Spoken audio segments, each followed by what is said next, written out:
హాయిగా ఉన్న అమెరికా జీవితం వదులుకొని ఆంధ్రప్రదేశ్ రాజకీయాల్లోకి ఎందుకొచ్చారు?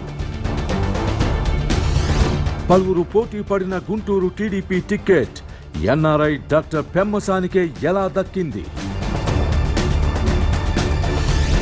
అధినేత చంద్రబాబును ఎలా మెప్పించారు? గుంటూరు ఓటర్లను ఎలా ఆకట్టుకుంటున్నారు?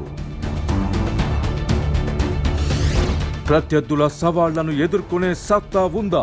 మిత్రులను కలుపుకుపోయే లౌక్యం తెలుసా? గెలిస్తే గుంటూరు ప్రజలకు ఏం చేస్తారు? ఓడిపోతే రాజకీయాల్లో కొనసాగుతారా? గుంటూరు తెలుగుదేశం ఎంపీ అభ్యర్థి పెమ్మసాని చంద్రశేఖర్తో ఏబిఎన్ ఆంధ్రజ్యోతి ఎండి వేమూరి రాధాకృష్ణ బిగ్ డిబేట్ బుధవారం రాత్రి 7 గంటలకు మీ ఏబిఎన్